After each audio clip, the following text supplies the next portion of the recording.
Dear students, we are moving on to Unit 9, and the title of Unit 9 is actually Education in Pakistan. All right, this is very important unit, a little bit general, but a very important one here. So before we start, there is an activity. All right, listen to the story carefully and answer. Here is a story, but the story cannot be actually played because of certain reasons. So anyhow, the story, um, listen to the story, and unfortunately, the story is not here. That's why I cannot talk about it. All right. However, we move on to the activity two, that is opinion by the content of the text before reading it. Okay, you have to discuss the following questions in pairs and note down their responses. What do you think the author means by Pakistan education emergency? All right. Um, then you have to uh, before knowing exactly what is the questions are there, you have to discuss these questions, right?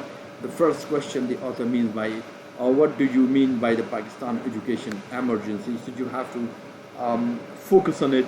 What might the role be referring when he said the Pakistan failing its future? All right, what do you think by this, and what might be some of the other organizations working with HSC, all right, to help improve education in Pakistan? And do you think Pakistan is providing free primary education to all children? All right. You have to then go to the scan reading that you have to just look at. I'll come to that as well. Um, let me tell you something about education in Pakistan. Education, that is a very important requirement for every human being. The because education's the basic word education. It is being derived from two words, e and do say. Actually, and to say means to nourish, to bring the best in the individual. Our further education is actually synonymously used like process, that really, that really, you know, uh, replenishes, you see, the potential talent in individual. It brings out the best latent potential training in individual. It polishes that very training and it brings it out, and it enables the person to see with things that he didn't before education. Like it's a process, you see, of bringing you up.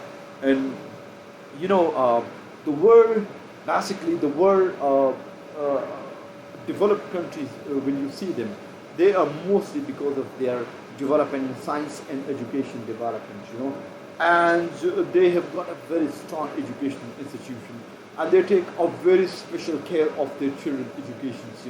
They try to take care of their infants and young extremely care, and they try to provide, you see, new learning innovations actually to the children after doing scientific researches in the education field. Remember, if you look at the power in today's world, so those countries who are highly, advanced in science, in science and technology education, and education, so they are mostly powerful, and they have a great say in the world affairs. If you look at the Americans mostly, the college education, university education, and school education, that is superb over there.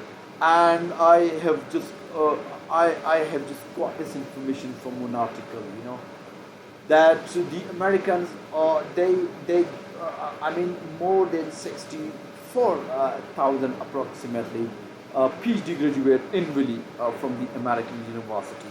And similarly, if you look German and UK, Chinese and Singapore, and if you look at those countries, similar stress is there. And the best education, school education, that is in Finland, because their education system, they are superb.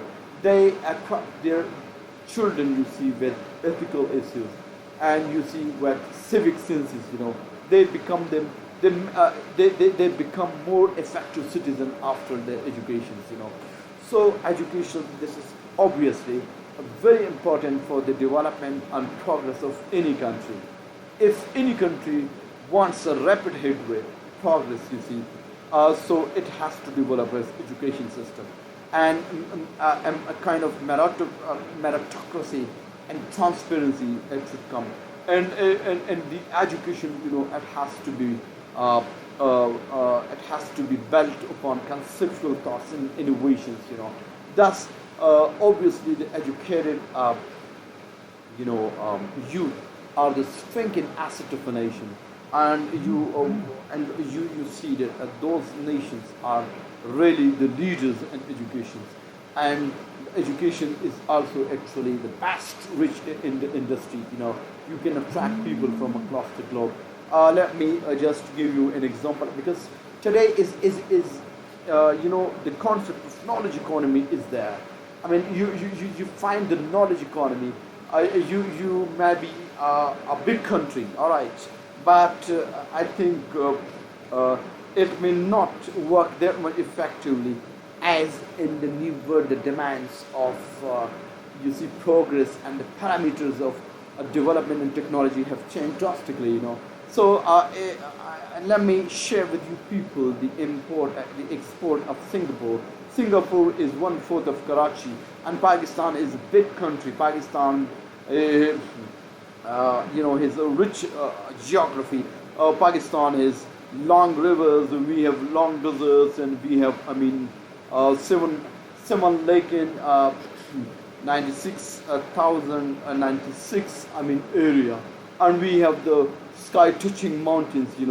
But despite of all, our export in 2018 in comparison to Singapore was just only 20 to 22 billion dollar, which in comparison to a small country like Singapore, which was 222 billion dollar, was nothing. So it means that because of the knowledge economy, they are getting a lot you see from the war. So what I'm saying is that education is obviously very, very important field indeed, and obviously if you are educated nation, you can do the very best there. So you have to go through yourself this text yourself. All right, Pakistan education emergency failing its future.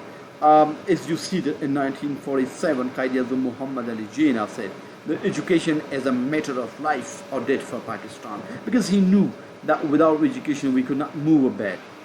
All right, the world is progressing, as I said, rapidly, and without advance in education we cannot move there. We cannot keep abreast with the world. All right, we may be wiped out altogether if we do not.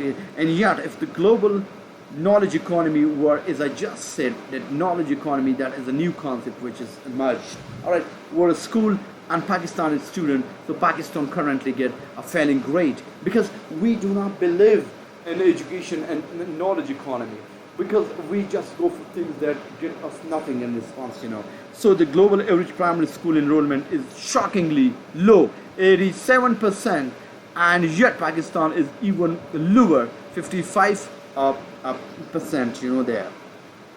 The economic opportunity cost of educating children is the same as suffering to 2010 flood every single year. The nation's health and stability are affected too. So Pakistan is a nation, where we have almost every problem that we are facing. All right. So then some progress is being made over there. Under the 18th amendment means change. All right.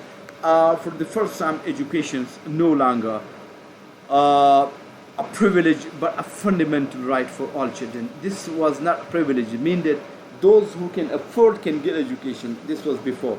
But after that, this became the fundamental right for all children. Every child. Article 25A says that the state shall provide free and compulsory education to all children of age 5 to 16 years.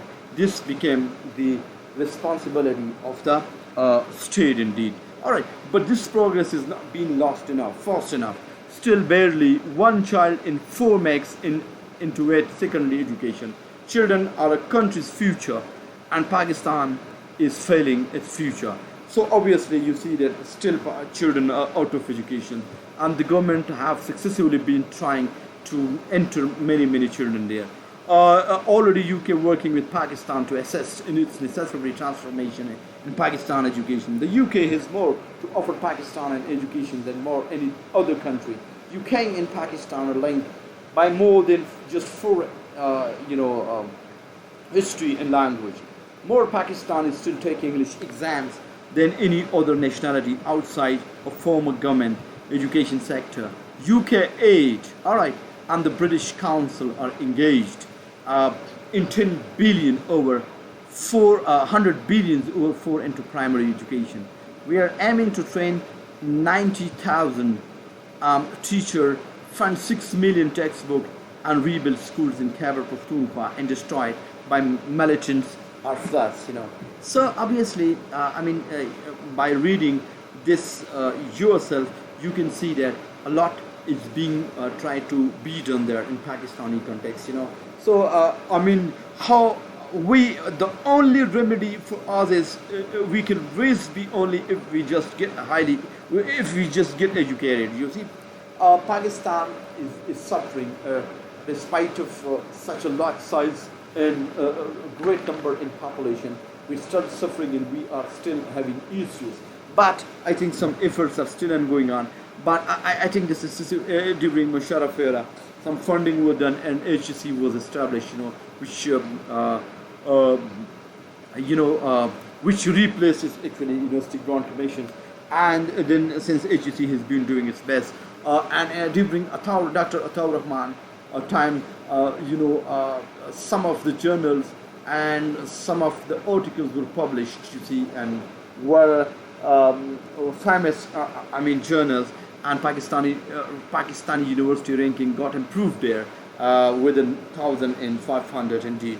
But since then again, this current government has cut its budget, and even something are stringent are being imposed upon us, in particular teacher, and now they are targeting universities as well. They're trying to, they want actually the universities to earn for themselves, which is highly difficult job for them there. And I hope that education in Pakistan still it's not going. We need actually a lot many things there. So this is why I just got a little bit break, in the lecture. So education system has been discussed from where is wanted. These paragraphs would enable you to understand a little bit there. But for understanding education, you need to do some extra and just go to Higher Education Commission website as well, so that you can have an idea of it as well. Then you can have the statistics actually of school. You can go to the websites of elementary and college sector HUD. So at least you can have understanding of education there. You have to team up with another, discuss what you have found about questions and activity to be there, right? And then obviously some claims have been made in the text. So read the text more closely to find out why the writer makes the following claims. Make notes to prepare, discuss with the group, right? If the global knowledge economy were a school and Pakistan, you have to just justify all these claims, all right? You have to say yourself on all these claims because they have been actually given in the text. This is your working, and I hope that you will do your best. And then again, we are still in the education chapter and sessions 2 there. Activity 1, reading vocabulary building. You have to do what? Read the list of words, all right? Read the list of words and phrases given below and find out if they have negative or positive association in reading text A. Then tick the relevant box.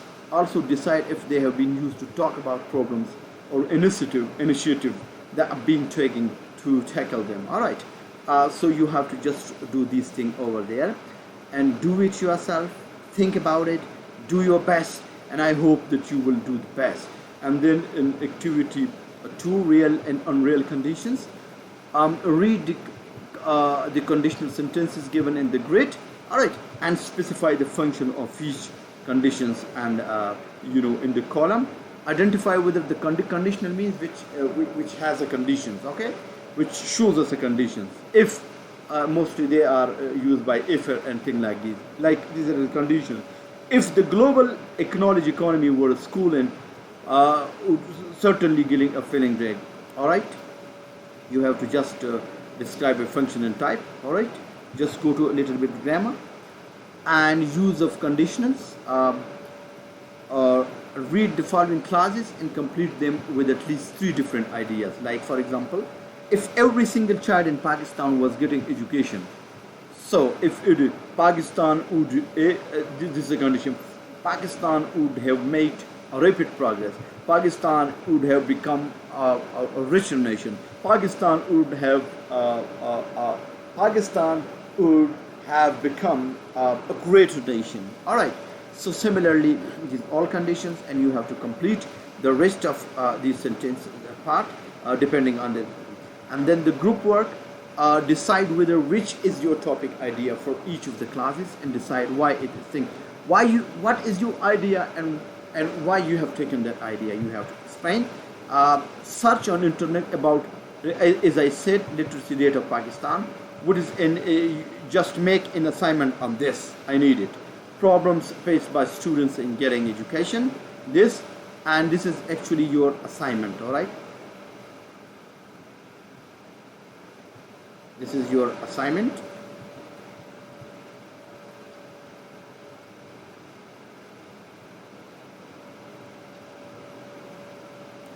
And its submission date is